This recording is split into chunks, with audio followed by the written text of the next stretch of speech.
राधे राधे, हरे कृष्णा। कैसे हो आप सभी लोग? आशा करती हूँ आप सभी परम मंगल में होगे, स्वस्थ होगे, अच्छे होगे। अच्छा, इससे पहले मैंने एक वीडियो बनाई थी जिसमें मैंने आप लोगों को बताया था कि ग्रहण से पहले 3 तारीख को चंद्र ग्रहण है। देखो, पूरे साल भर में ना इस साल 4 ग्रहण है, ठीक है ना। उसमें से इकलौता यही ग्रहण है जो कि भारत में विद्यमान होगा। जब भारत में ग्रहण विद्यमान है तो इसका सूतक काल भी विद्यमान होगा। तो इससे पहले मैंने एक वीडियो बनाई थी जिसमें मैंने आप लोगों को बताया था कि ग्रहण से पहले आपको क्या क्या सावधानी बरतनी है।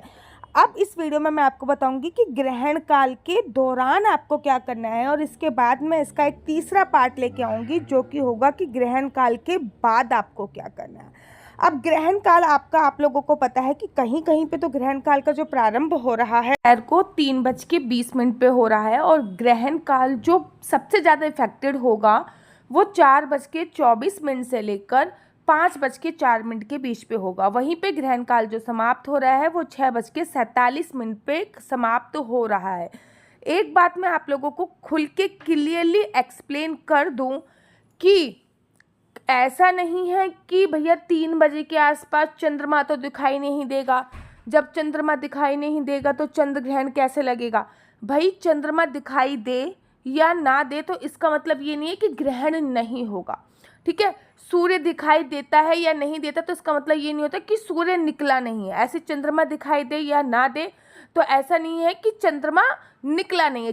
पिछले वीडियो में मैं आप लोगों को बता चुकी थी कि स्थान के आधार पे कहीं कहीं पे सूतक 6:30 से लग रहा है, कहीं कहीं पे सूतक 9 से लग रहा है। तो सूतक जो हो है वो आपके उधर यहाँ से भी जब भी लग रहा हो तो उस हिसाब से पूजा अर्चना वंदना मान लीजिएगा। मैं बेसिकली 6:30 सुबह सुबह मानूंगी, तो उसके बीच में आपको सूतक काल में क्या करना है ऑलरेडी मैं एक वीडियो में बता चुकी हूँ। अब ग्रहण काल आ गया, 3:20 से आपका ग्रहण काल शुरू हो गया।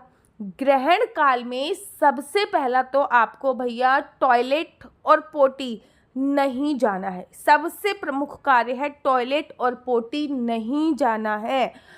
टॉयलेट जाने वाला ग्रहण काल में उसके घर में दरिद्रता आती है, और जो पोटी जाता है वो अगले जन्म में गधे की योनि प्राप्त करता है, ऐसा शास्त्रों में वर्णित हो रखा है। जब मैं श्रीधाम वृंदावन में कथा सीख रही थी तो ग्रहण काल के दौरान मेरे गुरुजी जितने भी बच्चे कथा सीख रहे थे उन सबको यमुना जी के तट पे ले गए। यमुना जी के मध्य में, मतलब यहाँ पे पानी केवल हम लोगों की छाती तक था, वहाँ पे खड़ा करके उन्होंने हमसे कहा कि आप माला का जाप करें, और हम लोगों ने माला का जाप किया। कहते हैं ग्रहण काल में आप कोई भी मंत्र का जाप करते हो तो आपको वो मंत्र सिद्ध होने में सहायक होती है, लेकिन ग्रहण काल में कभी भी ओम का उच्चारण नहीं करना चाहिए। फॉर एग्जाम्पल, आपको मंत्र का जाप करना है ओम नमो शिवाय, या फिर आपको मंत्र का जाप करना है ओम नमो भगवते वासुदेवाय, तो आप केवल नमः शिवाय नमः शिवाय नमः शिवाय का जाप कर सकते हो, उसमें से ओम हटा दीजिए। या फिर आपको मंत्र का जाप करना है ओम नमः भगवते वासुदेवाय, तो आप ओम हटा दोगे, आप नमः भगवते वासुदेवाय का जाप करोगे। ग्रहण काल में ओम का उच्चारण नहीं करना चाहिए। ग्रहण काल में कोई भी प्रत्यक्ष पूजा नहीं करनी चाहिए, जैसे कि कोई दीपक हो गया नहीं जलाना चाहिए, कोई अगरबत्ती धूपबत्ती नहीं जलाना चाहिए, किसी भी मूर्ति को स्पर्श नहीं करना चाहिए।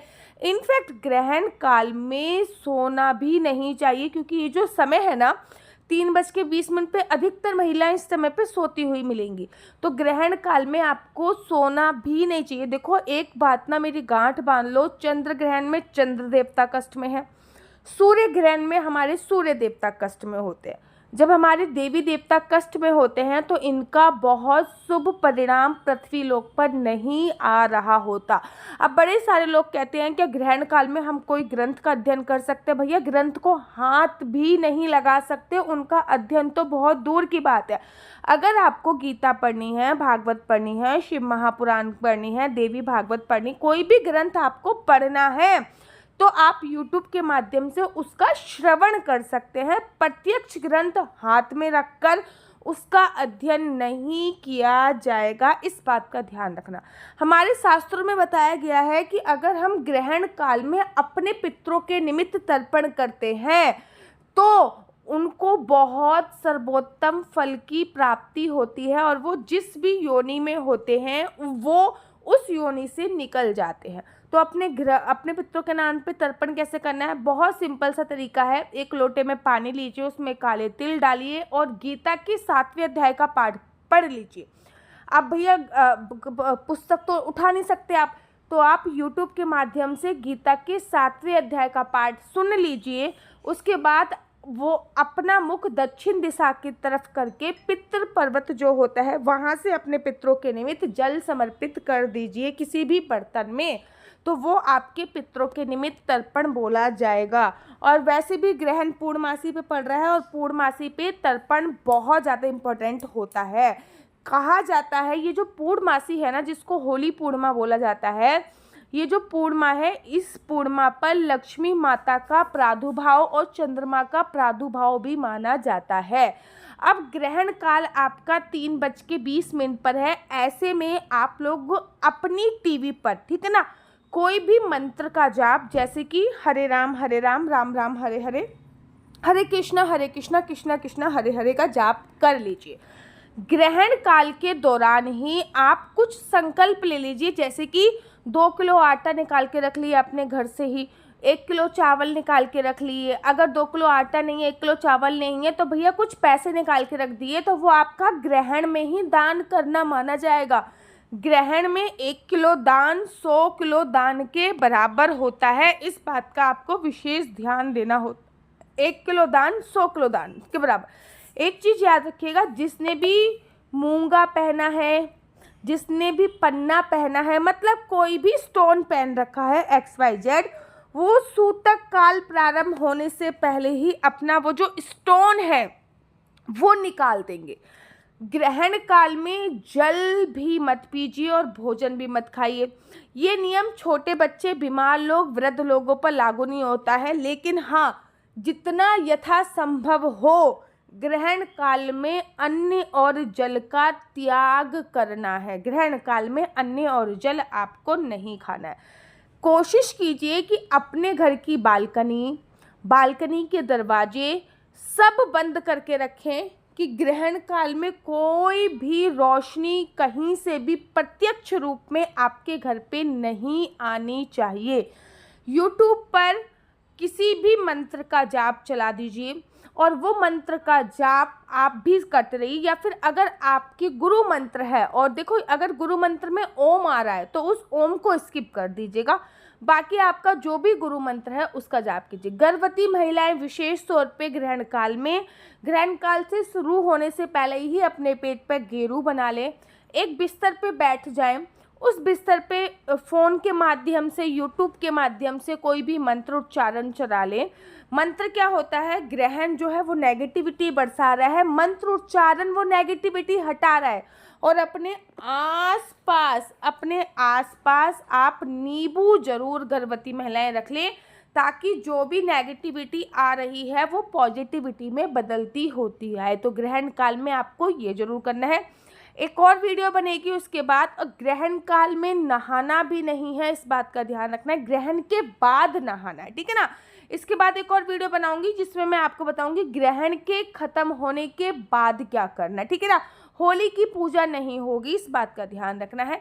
मेरा नंबर आपको नीचे स्क्रीन पे दिख रहा होगा, मेरा नंबर है 4 बार 9 20 25 65। आई रिपीट अगेन, 4 बार 9 20 25 65। आपका बच्चा जॉब करेगा या बिजनेस करेगा, बिजनेस करेगा तो किस फील्ड में बिजनेस करेगा, जॉब करेगा तो किस सेक्टर में जॉब करेगा, क्या है आपके बच्चे का लकी नंबर, क्या है आपके बच्चे का लकी कलर, क्या कुंडली में राजयोग है या नहीं, कुंडली में संतान प्राप्ति का योग है या नहीं, शादी की संभावना कब है, ये सभी जानकारी आप मेरे से कुंडली के माध्यम से प्राप्त कर सकते हैं। याद रखिए, कुंडली देखना बिल्कुल भी फ्री नहीं है, कुंडली देखने के थोड़े से चार्जेस हैं। और इस नंबर पे मुझसे किसी भी प्रकार से कोई भी क्वेश्चन आंसर पूछने के लिए फ़ोन मत कीजिएगा, क्योंकि ये नंबर केवल और केवल कुंडली दिखाने के लिए दिया हुआ है। राधे राधे, हरे कृष्णा। तो यहाँ पे हम आप लोगों के लिए लेके आए हैं असली तुलसी माला। विभिन्न प्रकार की हमारे पास असली तुलसी माला है। 30 रुपये से प्रारंभ होकर हमारे पास 1100 रुपये तक की तुलसी माला है, जप माला है, गले में पहनने वाली तुलसी माला है। 1 राउंड की तुलसी माला है, 2 राउंड की तुलसी माला है, 10 साल तक चलने वाली तुलसी माला है, और डबल राउंड की तुलसी माला है, 3 राउंड की तुलसी माला है, गांठ वाली जपने वाली माला है, बिना गांठ की जपने वाली माला है, राधा नाम के लॉकेट वाली माला है, और लैब सर्टिफिकेट द्वारा प्रमाणित तुलसी माला है, जिसमें हम आपको लैब का सर्टिफिकेट देंगे कि ये असली है या नकली है। बहुत सारी तुलसी मालाएं हम आपके लिए लेके आए हैं। न केवल हम आपके लिए तुलसी माला का कलेक्शन लेके आए हैं, अपितु लड्डू गोपाल की असली तुलसी माला जिस पे राधा नाम का लॉकेट है, लड्डू गोपाल के लिए वैजंती माला, लड्डू गोपाल के लिए चंदन माला भी हम लोगों के लिए लेके आए हैं। और लड्डू गोपाल की तीनों माला का सेट है, तुलसी माला, चंदन माला और वैजंती माला का सेट भी लेके आए हैं। साथ ही के साथ हम आपके लिए रुद्राक्ष के असली ब्रेसलेट, पानी में डालने वाला रुद्राक्ष, 1 मुखी रुद्राक्ष से लेकर 14 मुखी रुद्राक्ष तक हमारे पास सारे लैब टेस्टेड रुद्राक्ष अवेलेबल हैं। आप हमसे ओरिजिनल रुद्राक्ष मंगा सकते हैं। ना केवल हमारे पास रुद्राक्ष अवेलेबल है, अपितु हमारे पास कानों में पहनने वाले राधा नाम के असली तुलसी के इयररिंग्स भी उपलब्ध हैं, जो कि अलग अलग डिजाइन, अलग अलग तरीके से आप लोगों को प्राप्त हो जाएंगे। ये राधा नाम के असली तुलसी के कानों के इयररिंग्स हैं और इसमें बहुत सारी वैरायटी हमारे पास उपलब्ध है।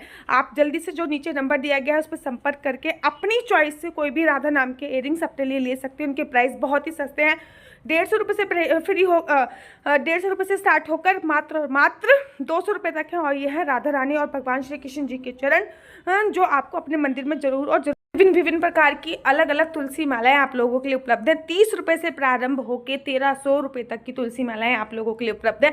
हम आप लोगों के लिए लेके आए हैं श्रीधाम वृंदावन की रज, 8 प्रकार की रज इसमें उपलब्ध है। न केवल एक सेवा कुंज की, निधि कुंज की, ललिता कुंड की, राधा कुंड की, कृष्ण कुंड की, निधि वन की, यमुना जी की, 8 जगह की ब्रज रज इसमें आपको उपलब्ध हो जाएगी। ऑर्डर जल्दी से जल्दी नीचे दिए गए नंबर पर करिए, हमारे पास लिमिटेड स्टॉक है। राधे राधे। मेरी वीडियो अच्छी लगती है तो आप अपना यूट्यूब चैनल हरि बोल को लाइक से सब्सक्राइब करना बिल्कुल भी मत भूलिए। तब तक के लिए मुझे दीजिए इजाज़त। राधे राधे, हरे कृष्णा, हरि बोल।